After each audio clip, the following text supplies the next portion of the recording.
Hello and welcome to the I Think I Hate Movies podcast. I'm your co-host John, and I'm here with my other co-host Rei.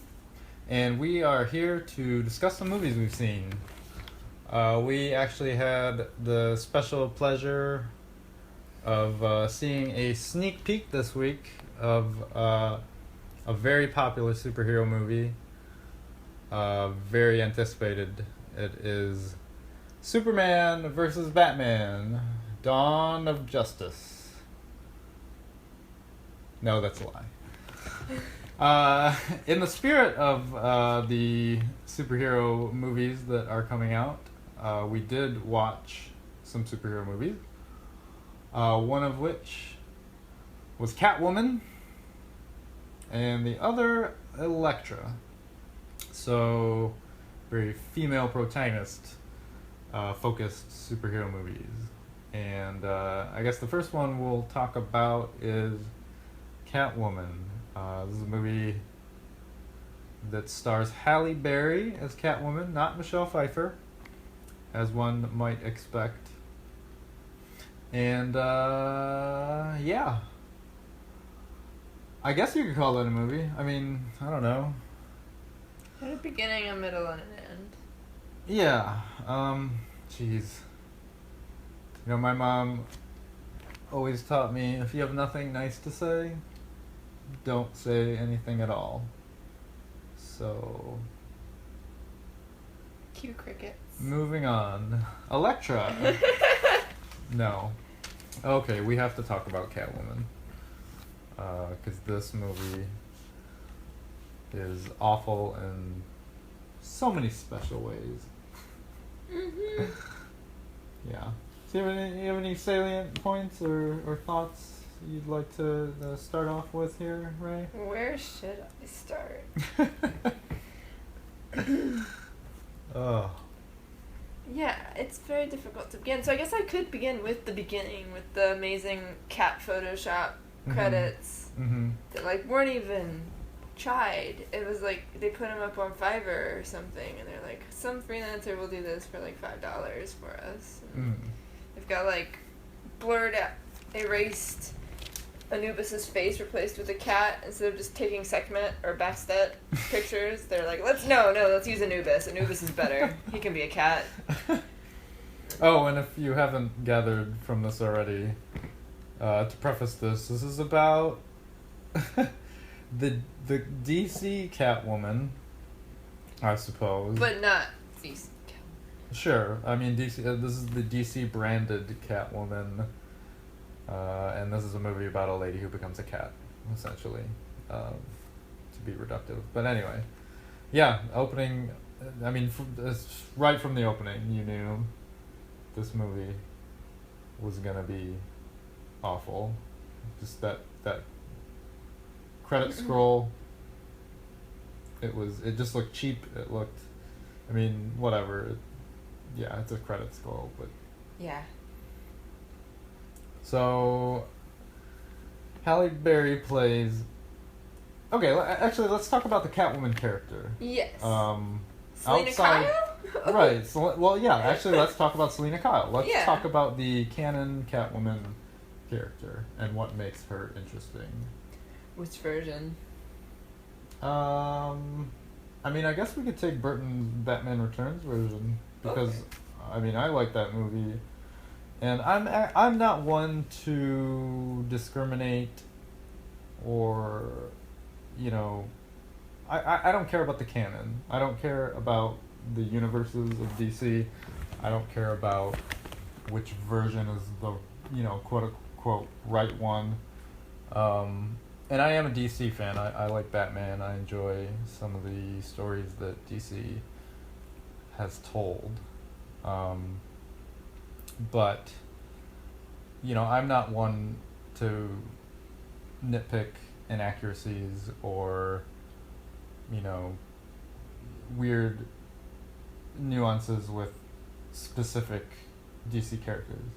So I guess Selena Kyle, in the DC canon, Selena Kyle is the proper Catwoman, I guess. People have or accepted, whatever. What makes her interesting? Because she is an interesting character. In the Burton version? Like I said, it doesn't matter. Yeah. It doesn't matter what version. I think it's interesting because she's a female anti-hero, and I think as a child that was the first female anti-hero I got introduced to. Mm-hmm. And it was interesting to see that play out, where she seems to be almost equally matched with Batman, which was also a cool twist. And I loved Michelle Pfeiffer as Catwoman when I was younger. And the way she put it, even though she's not even a tiny bit deranged, she's a lot deranged in that movie. Mm-hmm. It was very interesting to watch because you were always kind of rooting for her. Mm-hmm. If not totally rooting for her, but I was for, but yeah. Yeah, I mean, what kind of inherently makes that character interesting is kind of the moral line that she walks, right? Like, she's in that gray area. Yeah. She will do things for her own benefit, but, when the time comes, she might have it in her heart to do the quote-unquote right thing, or, she doesn't pick a side. Right. And that's really interesting. Because a lot of the times DC and superhero characters especially are always kind of categorized by that. You're either right or you're wrong. Mm. You're evil or you're good. And it's a very black and white binary struggle. But she's one of those characters that walks the line between those two parallels. Which is interesting. Maybe it's not so much interesting now because, like, more modern narratives, like characters that are written for more modern narratives have more nuance, and a lot of characters do. Like Game of Thrones, like that whole show is just like gray area. Like, there is no right or wrong. There is no black or white. That's horrible people. Right. And you're right, exactly. Like, they're all anti-heroes. And, like, that's no, like... they're not. I'm not going to argue... Okay, but I'm not going to argue Game of Thrones here. But I'm just saying, like, that's a very common, like, narrative point now, that there's no clear lines in mainstream media. Oh, right. In mainstream, sure. And especially not in comic book movies. Right. So, she's an interesting character in that regard. So, there are things that you can do with Catwoman, and there are places you can go, and there are narratives and tales you can tell that can be interesting. This movie has none of those.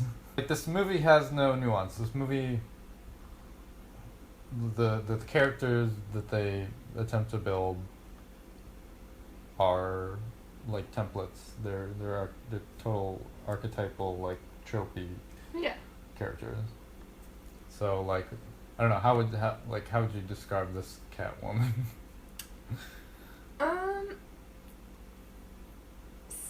Sad. The best way I could describe her. Yeah, she starts off too. She's two. That's it. TOO. That's how I'll describe her. She's two, one way or the other. She's just a constant dichotomy, and it's just like I can't. Two ellipses. Yeah. Yeah. I mean, there is no character. Right. She's not a real person. She's like a weird clown character. Mm. Yeah. So she starts off in the movie. I mean, like with this dissection and analysis of this movie, it's like, it almost feels unnecessary because I guess this might be widely known as like a universally bad movie. Yeah. But universally bad movies still, like, they don't get a pass. They still exist in the bubble of cinema, so we still have a duty to tear them apart for their sins. But okay, yeah. So what's her name in it? Patience Phillips. Patience Phillips. Oh, that's the other thing about this movie. Everyone's names are so, like, on the nose and terrible. But like the male character's Tom Lone or Tim Mark. It's something alone. Detective Alone, Alone. because he works alone, and it's yeah. Anyway, so Patience is she's a graphic designer for a beauty conglomerate that makes beauty products for women. And then like the CEO and CFO are like Sharon Stone is the CEO, and she's kind of played out as the villain eventually. So Patience is the graphic designer. It's just a testament to like how lazy the writing is, but like everyone is kind of defined on how they look, as opposed to like actually characterizing some of these people. Like, so like she's like the villain is vain, and that's her vice. It's just like this complete shallowest attempt at creating evil. Yeah, it's like while also manifesting it in the film, so it was weird. Yeah, they're like ham-fisted play on vanity is not well thought of. Like Patience is wearing the same outfit outfit for multiple days in a row, and so is her friend Sally. It's like, wait, where's the crew on this? Yeah, and I just found it weird that they were defined by like how they looked, and that's like a very apparent sign, first of all, that like no thought was put into any of these characters, but that's fine, whatever. And like it's almost like her demeanor at the beginning of the movie, she's very klutzy and like sorry, I'm just eye rolling so hard I can't even really think about this movie because it hurts my brain. It's just that bad. I can't even think of a way to analyze this because it's just bad. I should have turned it off in the first 5 minutes. That's all I'm thinking through my whole head. Yeah. It's bad writing. It's like stuff that maybe would pass in a children's show. If they were like animated, it maybe would be more interesting because someone actually worked on animations. But aside from that, it's bad. It's really bad. Patience isn't really a character. Her friend at work, Sally, is like a character out of like an Adam Sandler movie or something. I feel like they're going for like Will and Grace or something.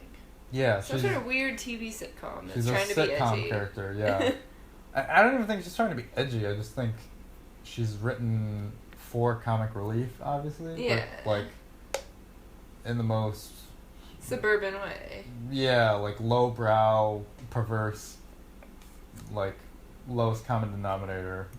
Just I'm here to make like gay jokes and boob jokes and men jokes and women jokes and just very off-putting and not necessary. Like she doesn't really do anything in the movie. And then so the crux of the story is Beuline. Is that right? Yeah, they're like Beuline or Beuline. Yeah. Maybelline? Beuline. Like Maybelline? Maybe she's born with it. Maybe it's Sharon Stone. Sharon Stone was like saying it differently than her husband character was saying. Header or Header. So this Beuline Corporation is making beauty products that will turn your face to a rock if you keep... Turn you, like, quote unquote, turn you into a monster, right? Create monsters? Is that one of the scientists that's formulating this product? I was working on a pun about Sharon Stone, the only one who doesn't get a name about what she does. Her face turns into a rock or a stone. Spoilers! Spoilers! Okay, so let's see.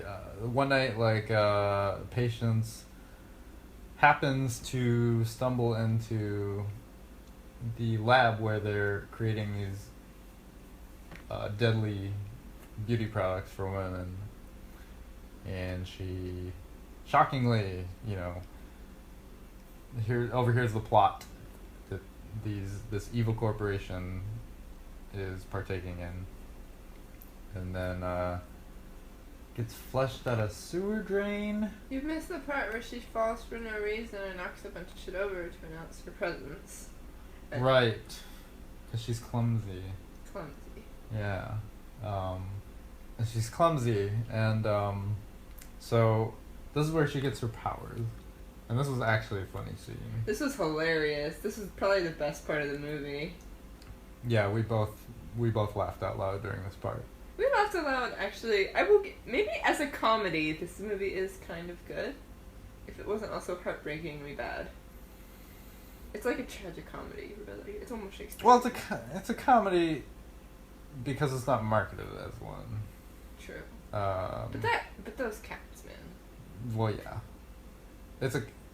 This movie would be on one of my top 10 like favorite bad movies of all time if it weren't for its like ethical and philosophical dilemmas, which we will get to later. But yeah, she gets her powers by getting like cat CPR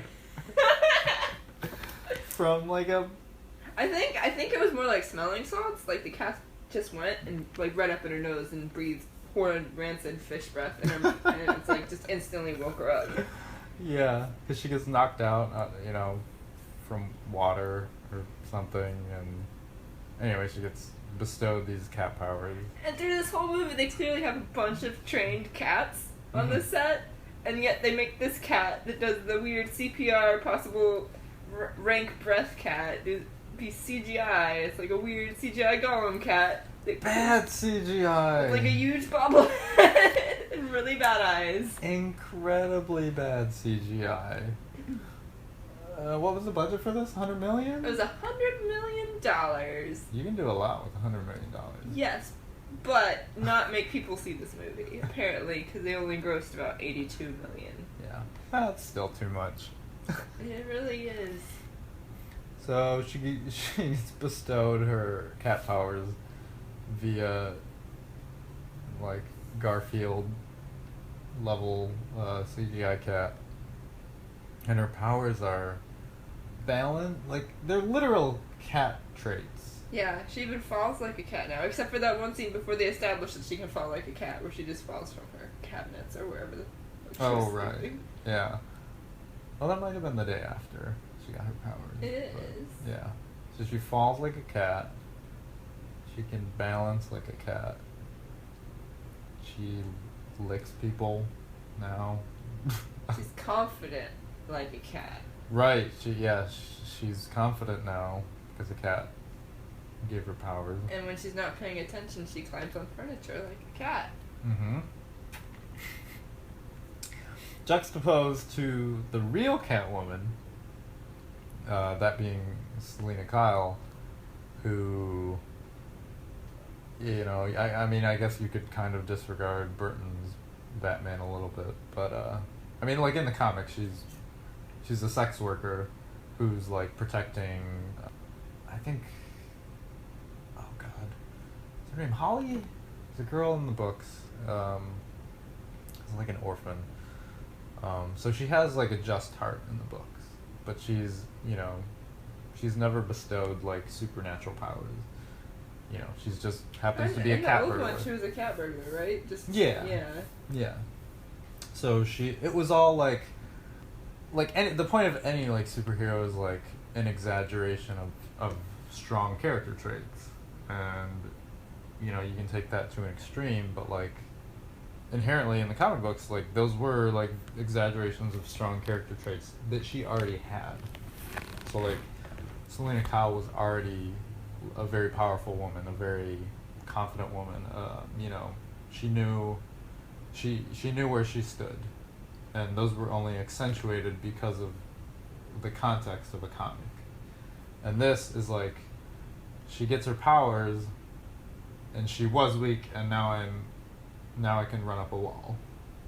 Well, to be fair, Burton's version did the same thing, where she was like the secretary that kind of snuck in, heard the wrong thing, and then got thrown out a window by Christopher Walken.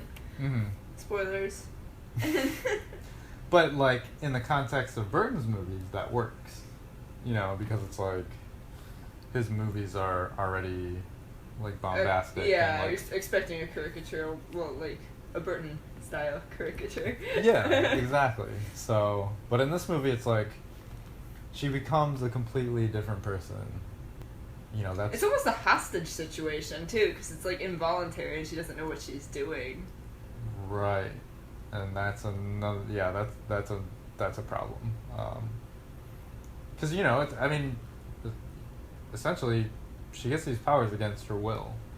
You know, she basically gets them because of a misunderstanding, and that's like, that's one of those tropes in movies and books and narratives that like bugs the fucking shit out of me. I can't, like, that is the one that I can never stand, where a problem or, you know, some plot device, something happens where it can be solved easily because it's a misunderstanding. And this, I mean, this isn't that simple, but it kind of fits that trope totally. Where, I accidentally stumbled on the crazy mad scientists at, you know, Buline or whatever, or Buline, whatever, and yeah. So yeah, it's involuntary, how she gets her powers, but her powers aren't anything, you know. Actually, her powers are hilarious because her powers let her turn into a CGI, like, Stretch Armstrong and run up walls. Yeah, it was pretty cool. That was one of those moments where, Like, I could see that if it was filmed differently and if it was filmed better, it could have been interesting to see if there was, like, an actual, like, Catwoman in the Spider-Man sense, where it was just, like, it was just, this movie's bad on a technical level and on a screenwriting level. It's so hard for me to analyze because I just give up. there's nothing really to analyze, yeah. I'm stretching, totally. I mean, if you want to talk about a technical level, the way this movie is edited. Oh, yeah, it was obnoxious? Obnoxious is, like, yeah. And then the music was so bad, too.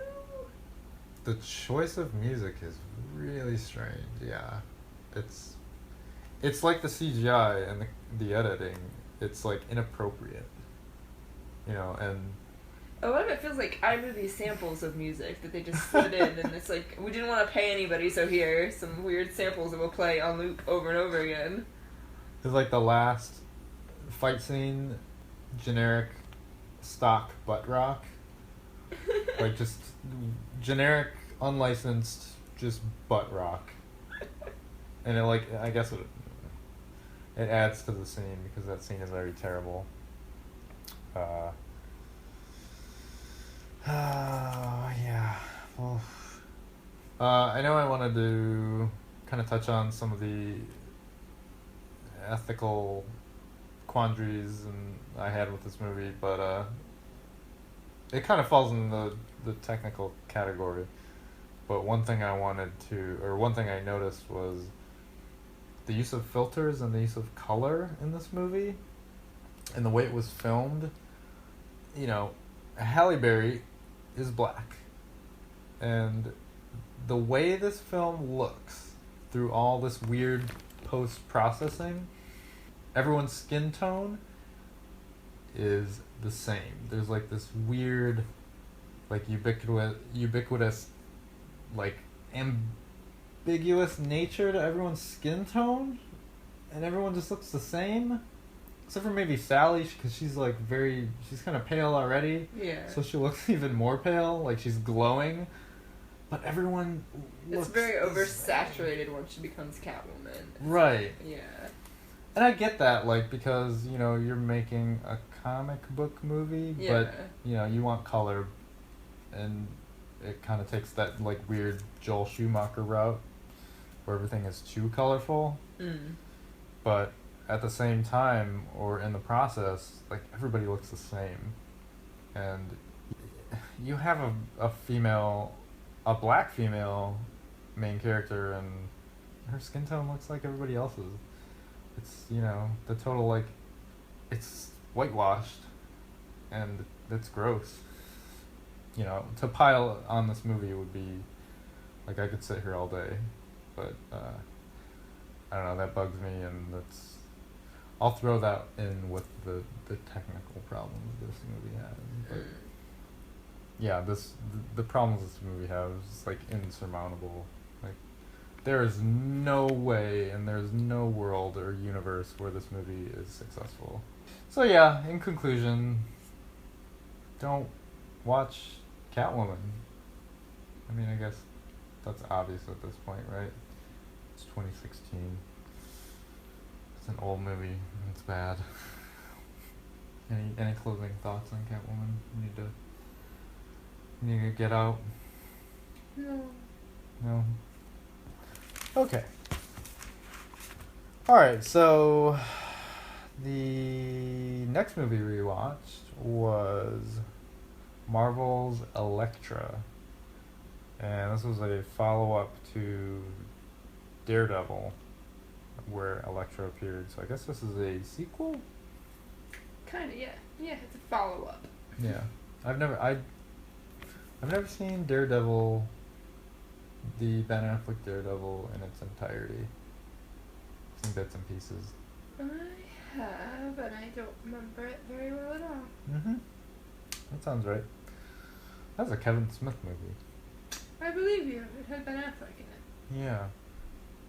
Kevin Smith is... he's fallen, but anyway, that's for another day. So why don't you set up Elektra?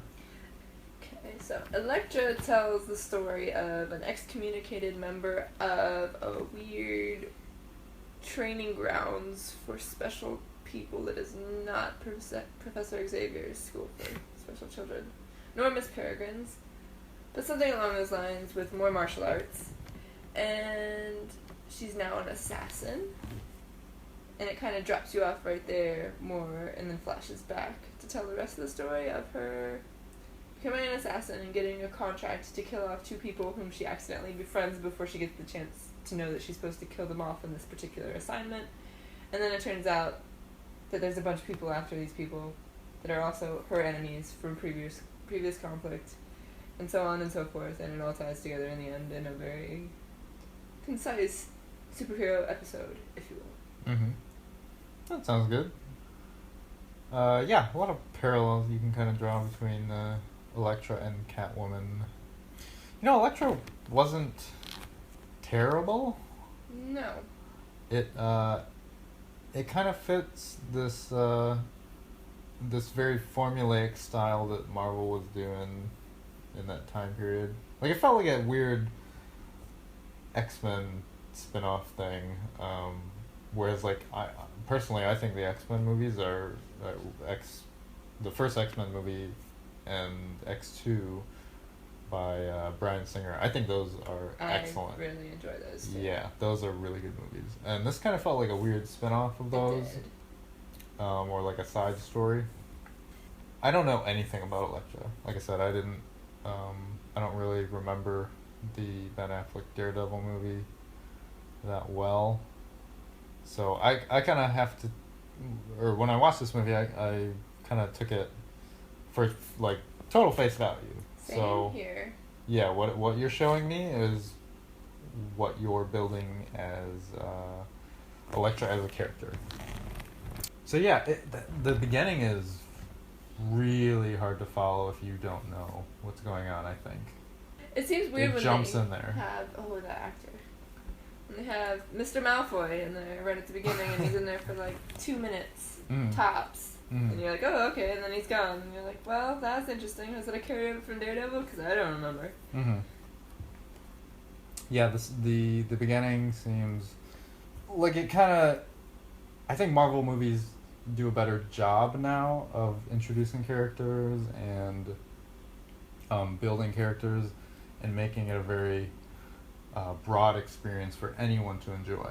They Disney-fied it. Yeah, they totally Disney-fied it, like, as opposed to this, where they kind of assume a lot of the audience, and like that's not fair.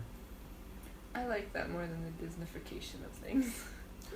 I do too, to some extent, but I mean, I don't inherently enjoy either one Yeah. at all, really. But if you're going to make like a movie like this, I don't know. I just think assuming too much of the audience is it's kind of insulting or condescending a little bit. But granted, the story is not super complex anyway. So yeah, they kind of jump right in there. I try to, gather from those beginning parts what kind of character Elektra is. So she's an assassin for hire. And it seems like her main motivation is money, in the beginning at least. Yes. It's very confusing though, because it doesn't seem to matter very much to her, so then you're sitting there wondering, like, why? Yeah. Or maybe, if it's, like, pressure put on her by McGabe or whatever her partner's name is. Because he seems more interested in the money than she is, but yet she's the one with the skills. Yeah. He's like a weird conduit, like a weird agent. Yeah. Like assassins have agents, apparently. So anyway, she's kind of establishes this assassin for hire, and she gets a job to go to this house in the middle of nowhere on an island and like wait for her contract or wait for the information to come to her. Yeah. And in the meantime, she interacts with this young girl, Maggie. Abby. Whatever. And her father, Mark Miller. Okay, that's where I got the M name. And then, lo and behold, surprise, they end up being the Marks that she's got to kill. So it's it's a very tropey story. It's the assassin that gets too close to her target, and she can't bring herself to kill them. So now she has to protect them. Or she feels the need to protect them. Yes. Like she feels like she has like there's a struggle. There's an emotional She doesn't struggle. feel they deserve to die. Right. And then when she figures out that they share common enemies, Mm-hmm. she especially doesn't feel like they need to die. Mm-hmm. And then when she realizes she has even more in common with the young girl than she thinks, there's even more reason for her not to want them to die. Mm-hmm. I think that's a good way to put it, not to want them to die. Yes. Where it never feels like they're all on one side or fighting as a team or together. She's just kind of there not wanting them to die. Yeah, she has a unique set of skills that makes her perfectly capable of keeping people alive and also killing them super fast. Right. There we go, full circle, back again.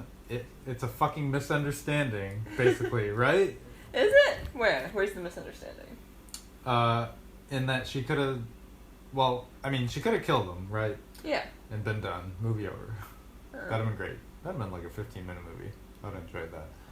But from the beginning, she could have, kind of laid it all out to Abby and Mark, and they could have said, oh, like, she's the special chosen one, and this is what's happening. But through the course of the movie, much later on, you kind of find these things out. Yes, but if she had just killed them through that window, they'd be super dead. Yeah, that's Which is how I think they're trying to imply is how she likes to kill. Is completely detached. She's just doing her job. Right. She wouldn't do the supervillain thing where she pulls up a chair and sits cross-legged and is like, well, I'm going to kill you now that I've tied you up and you're going to listen to my monologue. And then she finds out, oh, but wait, my daughter, she has superpowers. Because that's the only way that would have played out without a misunderstanding. Mm-hmm. Or even... It even seems out of character for her to interact with these people before she gets the contract. It does. Like, she's a cold-hearted killer. And that is established in the first scene where she's, kind of relentlessly murdering these guys to get to this one guy. Granted, we are never shown what they did. True. No, that doesn't matter, though. Yeah. But she has, the ability and, like, the agency to kill. And right.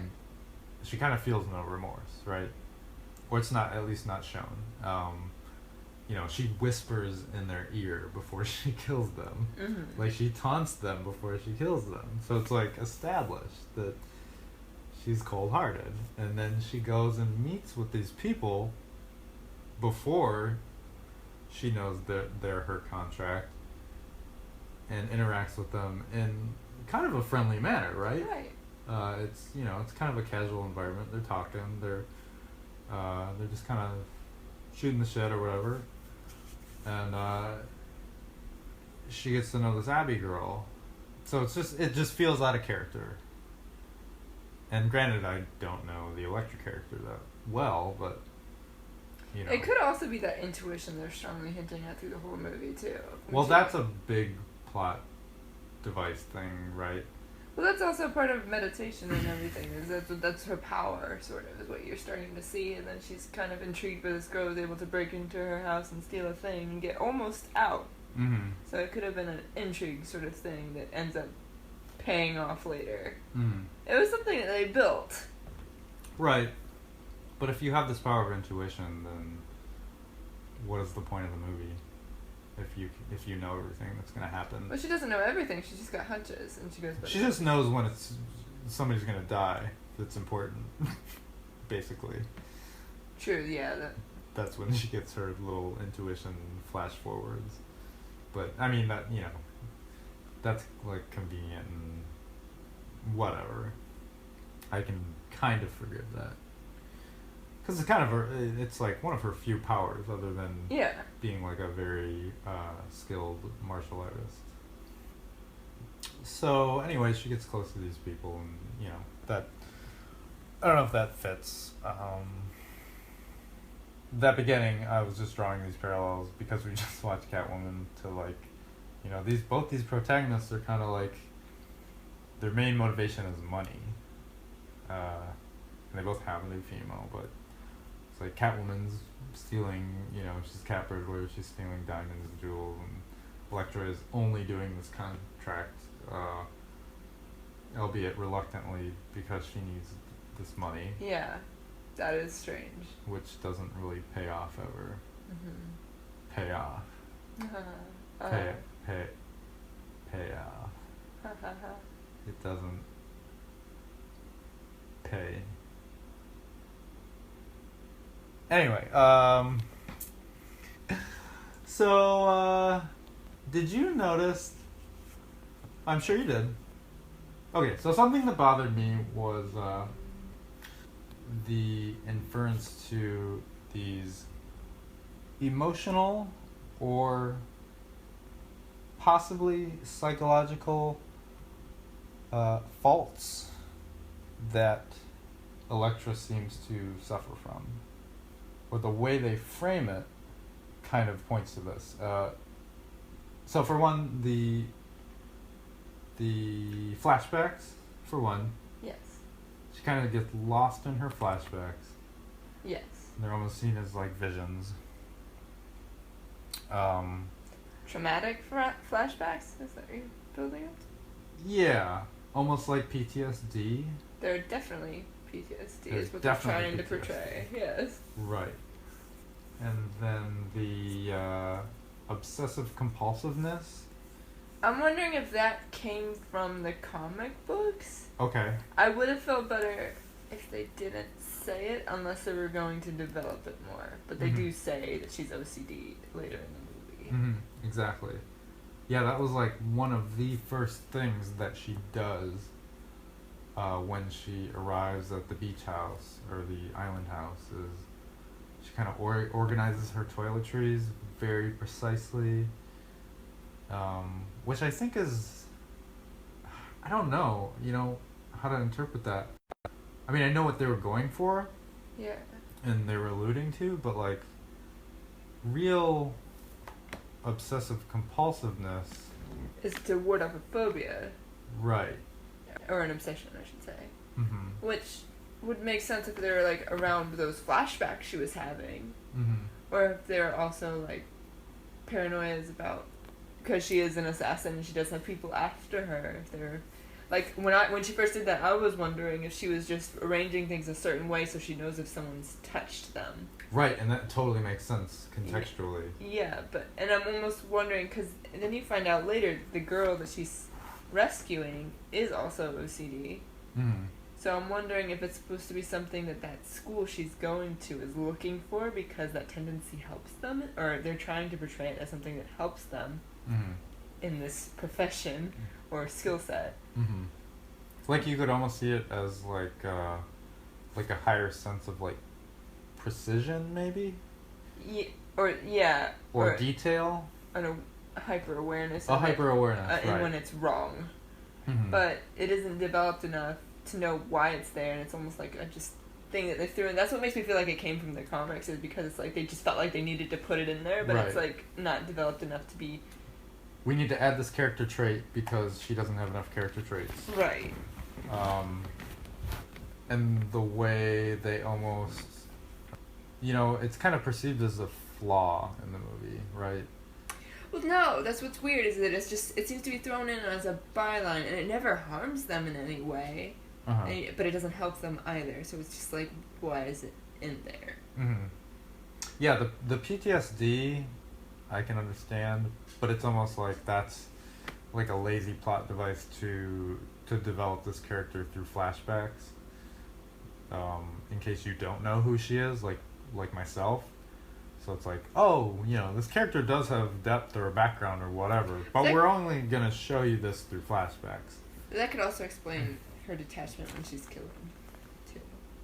True. Yeah, like there's a scene where her father is like making her tread water in a pool, and he's got this very arrogant air about him, and he's like he's making her tread this water, and there's like that water element, because this flashback is triggered as she jumps in a lake, but that's never followed up with, like, I guess if you're going to establish that she has PTSD, then maybe this is one way you can do it, but like nothing comes of that. And that wasn't a traumatic flashback. I think that was just a story flashback. It's just like coincidental because she's jumping in water. Yeah, she's just I don't know. Yeah, because actually when they framed it, she panics and she's like, "Where am I?" So it's weird. Yeah, I don't know. Yeah, it's strange. Yeah, I just think from kind of an ethical and philosophical standpoint, it's like that. I don't know if you're gonna give a character a trait or a quote unquote flaw like that, then you have to follow up, and you have to make good on these. Like if they're planting all these seeds, with Elektra in the beginning, and like none of these seeds grow to be anything, really. It's just like, basically the last half of the movie is just like, let's fight guys, right? Do you think that they might have had a sequel planned when they first wrote this? Absolutely. Yeah, at the time, Jennifer Garner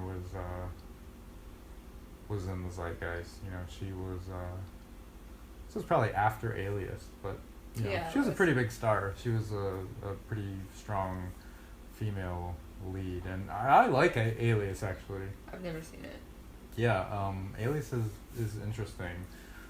I don't know if I'd go back to it now, but at the time I liked it. Might have to do an Alias retrospective. You can do it with the new version. But yeah. Anyway.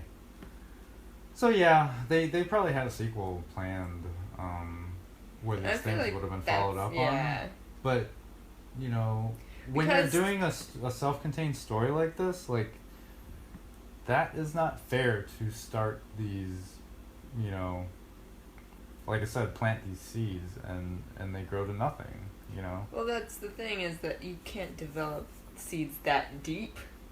Yeah. Within one movie. Right. So if they were going to do a sequel, it makes sense. But as it is, it seems kind of like a side note. Mm-hmm. Yeah, I guess her arc is just fucking half-assed. It's halved. Yeah, it is. It is totally halved. It is cut right down the middle. It's like this movie's fine, but I was expecting forgettable. it to be so much worse after Catwoman, so I was kind of disappointed because I'm like, my notes on it aren't that depressing. Yeah. It didn't make my brain just shrivel up like Catwoman did, but. Mm. Yeah, I mean, it wasn't terrible. Some of the action scenes were actually filmed all right. The one in particular at the end where she's fighting a guy with swords or something, and they're in this large dining hall, and there's all these tablecloths flying around everywhere, kind of in midair. Made me think of Anastasia. All right, that's a good movie. Yeah, that remember the ballroom dance scene? That rotoscoping animation is amazing. So if you're gonna reference that, then sure. I would take that as a compliment. But no, I thought that was like an interesting action scene. It kind of added, like a visual flair. But yeah, like I said, I don't really know this character a lot, but like, it draws a lot of influences from Asian culture. Yeah. And I just almost kind of find it. I kind of find it slightly offensive as an Asian that. I find it offensive that they couldn't get better Japanese out of Jennifer Garner in that one scene where I was literally like, what did she say? What? That was terrible. It was so bad. Oh, and that reminds me of the beginning of the movie too, with the ominous, diabolical, evil organization, The Hand. Yeah. Is a board of Japanese and Korean men, but they all speak English, and they all speak English to each other. And then the main guy's got Juzu beads, which I'm just like, what are you... I mean, I guess you can have, like, your Italian mobster guy, and he has his crucifix, and he's like... But then, like, Juzu beads are literally representations of pacifism, and he's, like, ordering people to go murder all over the place. It's like, what? Yeah, it just seems like one of those, lazy things that got stuck in the screenplay and kind of half thought of. The other thing I wanted to touch on real quick, and I know comic people will probably justify this either way, but I have no reference for this. The way that they contextualize Abby and her character in this is she's like a special, she's the one, right? The chosen one. The chosen one, right. And she's the chosen one to fight in this war between these two factions that we are not told anything about. Right. Other than one's bad and one's good. Sequel. Right. So just conceptually using someone like Abby, who is established that she's 13 years old, as the chosen one to be a soldier in this war, if you kind of reflect on that and just think about that as an idea, as a child soldier in a war, I have problems with that. That would seem to be what her problem was with it too, and she wanted to get her out of it. Right. So that's part of what made her an interesting character, where she's like got dynamic there. Right. But what ends up happening? She leaves her with her old sensei yeah. Who is ostensibly a part of one side of this war. Mm-hmm. So she can either trust him to keep her isolated, or train her to fight in this war as a child soldier. Does she leave him? She leaves him I thought in the mansion. The ending's with her and her father and the sensei. Okay. And maybe I'm misremembering this or whatever, but either way, just the idea of, a child soldier even if, I don't care if, it's easy to bring these things into, like, a superhero context and make it bombastic or whatever, and you kind of forget, like, this underlying through line. But the through line there is still, you're using a child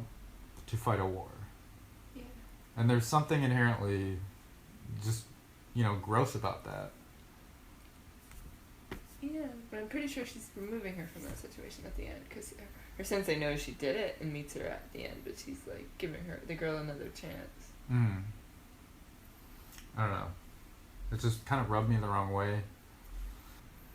This movie kind of had potential, in my opinion. Yeah. Like, Elektra could be an interesting character, but they don't do much.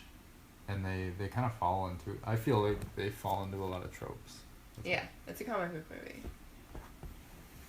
It's like, yeah, I don't know, because I don't like superhero comics, so I'm just like, if you're gonna do, it's gonna be full of tropes. It's got a superhero as the main character.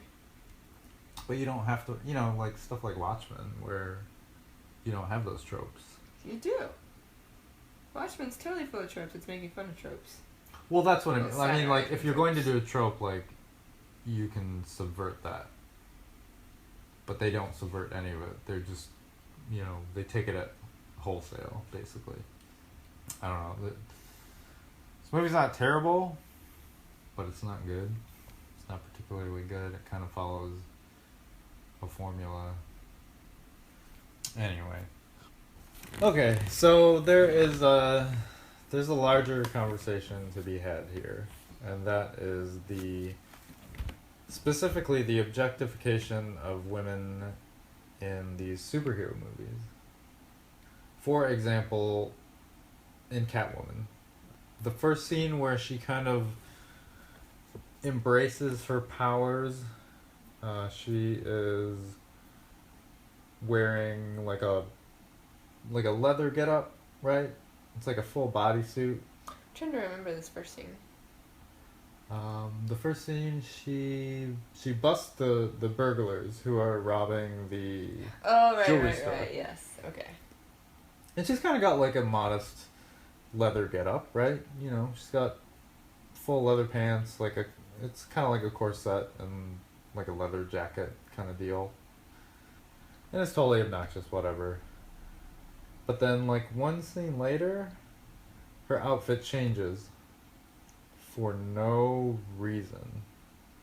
Like, there's no in-film justification for it, right? Like, she comes out and her pants are torn now. Yeah. Like, revealing her butt, and, like, she's got, like, weird, like, midriff. Her midriff's, like, almost completely showing. It changes after that, too, because then when they first show her in this scene, she has, like, no back straps at all. I'm like, how is that working? And then later she has back straps across the back. It's like they forgot. I don't know. Yeah, well, the CGI artist, knew what he was making. But, yeah, and, she's very exposed.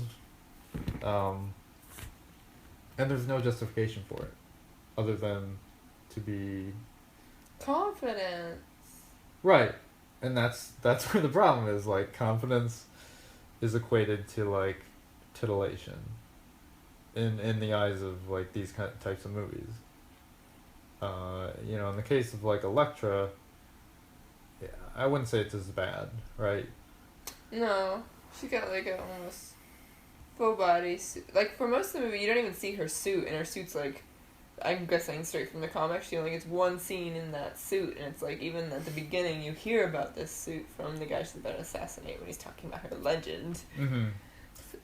Yeah, it's kind of like a big reveal. Yeah. It's played off as like a fanboy kind of moment when it's finally revealed in the fight.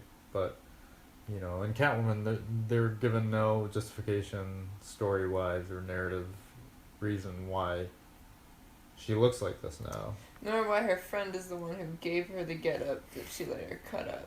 Possibly. We don't know what she did to that costume to make it look different later.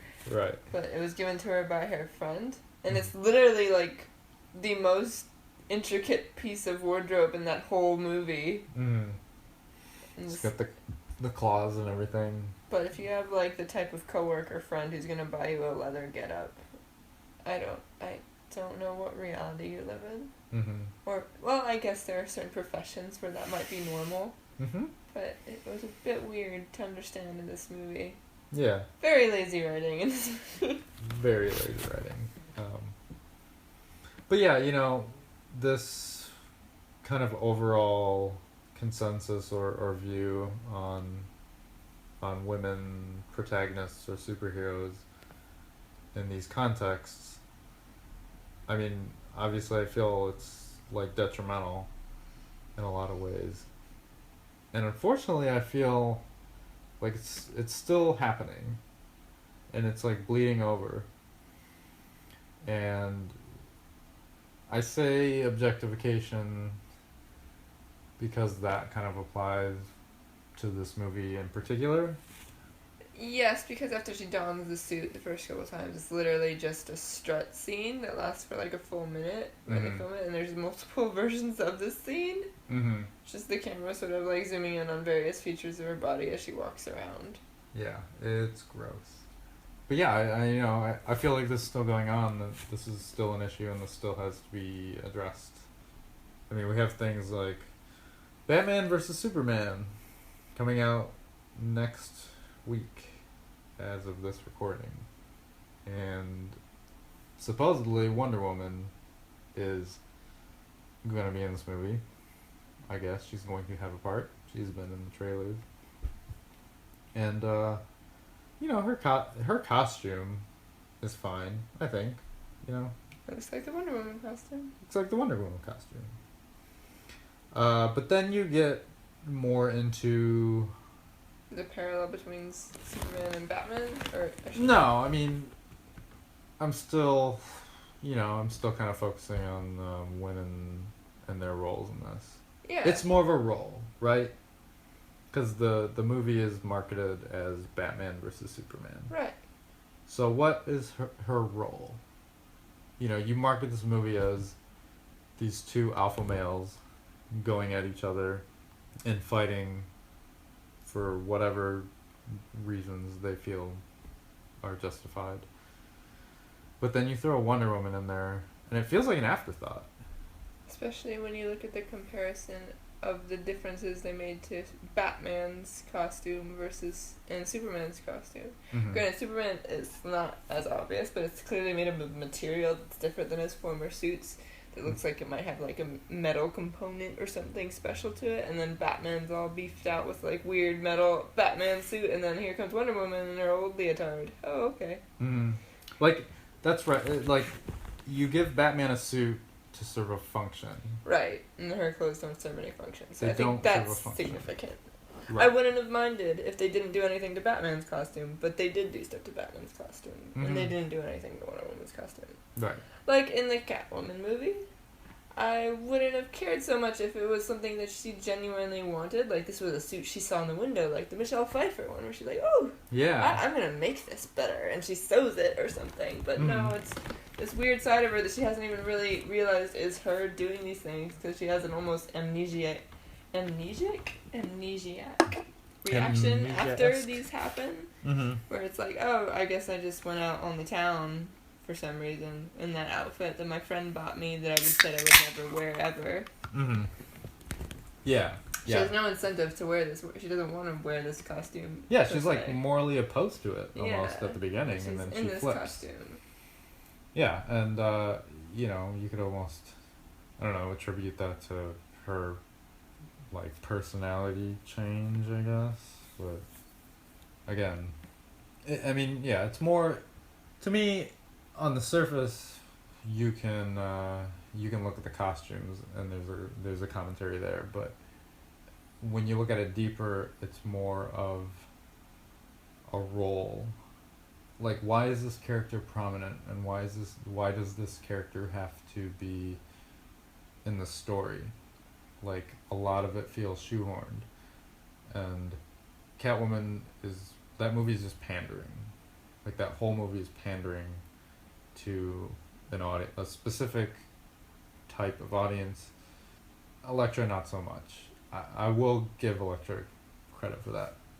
But, you know, on a larger scale, I just bring up Batman and Superman because it's relevant and it's in the moment.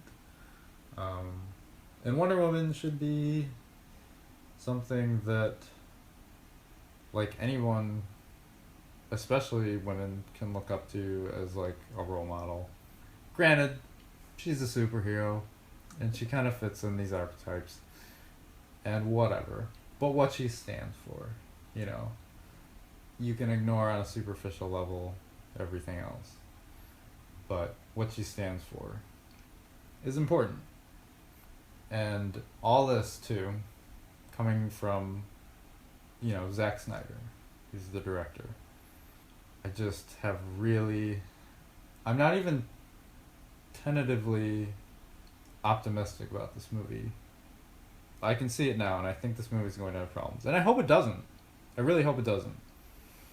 But I just feel like these tropes and stereotypes are being perpetuated still, and it's 2016. No, I just wanted to talk about Zack Snyder. I hate Zack Snyder. Go ahead. Yeah. No, it's like therapy. Zack Snyder therapy. I just don't think it's in someone like Zack Snyder. I don't think it's in him to, you know, rise above these superficial superhero tropes and archetypes. I really don't. I don't know. Like the superhero genre. It's a weird thing now, right? It's always been to me. I don't know. It's kind of weird. Yeah. I mean, I like the X-Men, and that's about it. Mhm. Because X-Men doesn't have that competition really to it. There is a war going on in a lot of the series, but there's no competition to it. Mhm. It's not which superhero can outdo the other. Yeah. There's now there's Civil War that's gonna happen. That's the Avengers, though, right? Yeah, but I guess Are whatever. the X-Men involved in Captain America? Actually, no, you're right, because X-Men is owned by Fox, and Fox doesn't want anything to do with what Marvel's doing. Although Spider-Man's in it somehow. I don't know. That's fine. Spider-Man qualifies as the type of superhero I'm not remotely interested in. Mm-hmm. Right. So it's just a weird thing. It's like, you know, well, you think about it like Greek gods. Yeah, I don't like them very much either. Right. And exactly, and that's the parallel that a lot of people, or that's like kind of inherently there. Yeah. No, Like you know how long those myths have been around? A long time. That's what's really heartbreaking about all of this to me. It just seems like we have to evolve, and we haven't. Exactly. Right? Exactly. You know, when I see images and when I hear rhetoric about, you know, these new superhero and caped movies, that's all I hear, kind of, is like this old world Greek gods rhetoric where there's not much nuance to it, and it's very, you know, I don't know. Yeah. It feels like sports to me a lot, to be honest. Mm-hmm. Lots of weird groupthink that I don't like. And I think that's why X-Men resonated with me. Mm-hmm. Because it seemed to be against that. And it's really weird because that came from individualistic. Marvel. Yeah. Yeah. But there's like a very individualistic quality to it. Yeah. Where everyone kind of stands on their own. Mm-hmm. If you don't like a particular X-Men, well, there's probably another X-Men you'll find that you find relatable or likable, or someone you can always segue into in the X-Men series. Mm-hmm. Yeah. I think you nailed it, though. Like, there's almost a layer of, like, xenophobia to, like, the the way superhero movies are going. And they've kind of, but they've always had that competition between each other too. Mm-hmm. Like throughout the series, has always been who would outdo who would. Well, no, that's good though, because like, if Marvel and DC are competing, then each one will get better because of it, right? Like if Marvel does better, then DC is pushed to one up them, right? But yeah, I was talking about like companies as much as the characters within the storylines. Like, well, yeah, no, that's what I mean too. Like, also that kind of reflects on the storylines going on within each company. But I don't feel like there's this like interpersonal strife. It's just very like you said, like it's like sports teams, right? Yeah. And it's a very group thought mentality.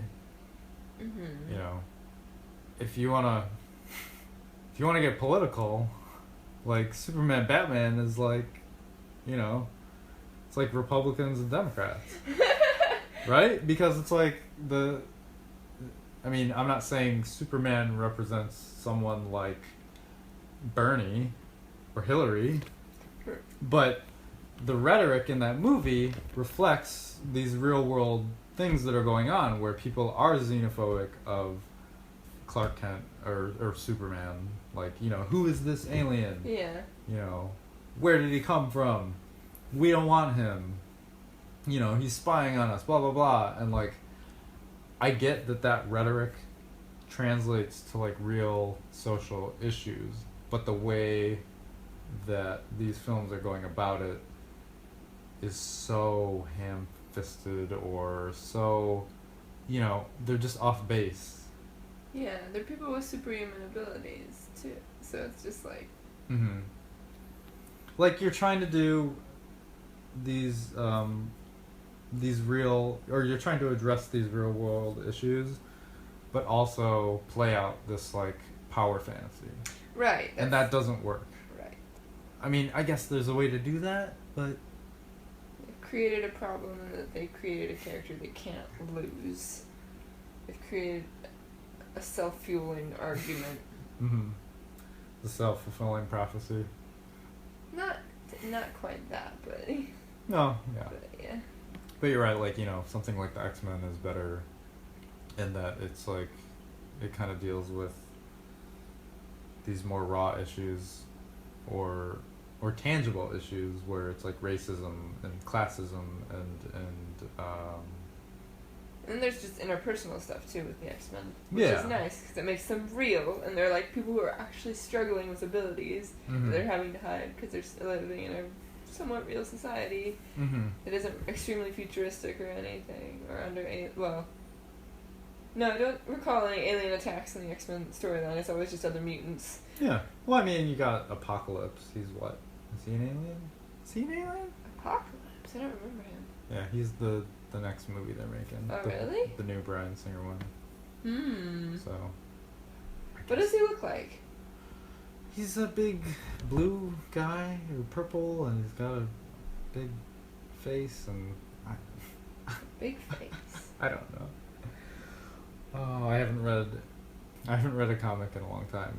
He probably wasn't in Ultimate. Ultimate liked to focus on like the main 7-ish and then branch out. Yeah. But that's the thing about comics and movies. Comics and movies are totally two different mediums. And when you try to kind of consolidate yeah or like transform one into another or homogenize them, it becomes a mess. Mm-hmm. And I'm not saying that something like Catwoman anybody that worked on that movie even looked at a comic book. But because I know they didn't. But it is, you know, contextually still in the same universe, and you know, you're going for these, or they're targeting the same audience, and they may have tricked a few of them, who knows. But you know, these two mediums are so different, and we have to keep them that way. I think it's important to keep them that way. And I think it's important to kind of circle back to it. These tropes and these archetypes that have been established, whether they, encompass like feminist or women's issues or not, which they do reflect in the movies. Whether they do or not, they have to address them in a way that is, I don't know, just more appropriate and more respectful. And once the comics, because the comics have been doing that, the comics have nuance, and I think writers of these comics are more conscious of these issues, and that doesn't translate to movies, because with comics you target your audience, right? Because you're writing a book ostensibly, and with movies you're writing for a broad audience. You're writing for everyone, and you're trying to hit every target. And I mean, that's just not reasonable to make characters that have the type of depth that comic book characters have in movie form. Just like any book, right? Like, I'm sure you've read books with way better and deeper characterization than the movie. Yeah, I think that's why I tend to counterparts. like movies that do leave a lot left to the imagination. I do like that more than when they try to explain something and do so horribly, Mm-hmm. where it's like, this is just misleading people. Mm-hmm. I'd rather just like start off in the middle of a story and don't flashback or anything. It's just that judge them by their actions in this moment, and hopefully you get it right if you don't read the book. Mm. Yeah, I mean, movie is a visual medium. So It's like, so short. yeah, it's show me, don't tell me. Yeah. If you need to tell me, then I just need to read a book. That's basically what you're saying, right?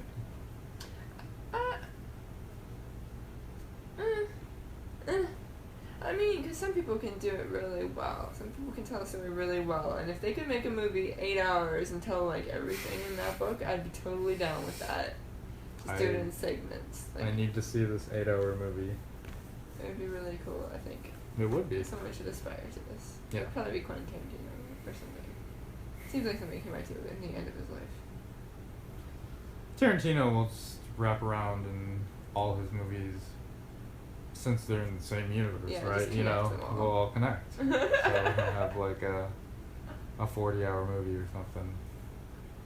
So we suffered through Catwoman and Elektra, both kind of in everybody's mindsets now, with Batman v Superman coming up, and the new season of Daredevil, which I am excited for, which supposedly prominently features Elektra.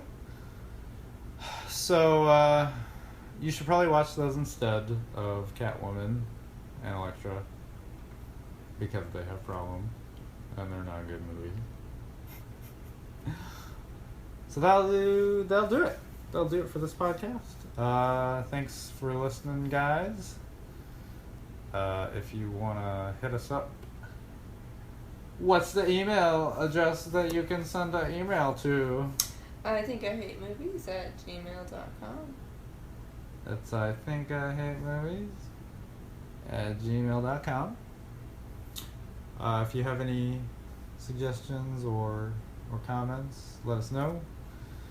We don't actually choose our movies by any criteria. So yeah, if you have a suggestion, let us know. We might check it out. And that is the end of the podcast. We will see you guys later. Have a good night or afternoon or morning or whenever you're listening to this. Or lunar night if you're on the moon. a lunar morning. If you're on the moon, or if you're in cryo sleep and you listen to this in the future, Enjoy the infinity. Enjoy the infinity. We're sorry. We're sorry for what we did. We're gonna pay for our sins one day. Sleep tight. Sleep tight. Bye, guys.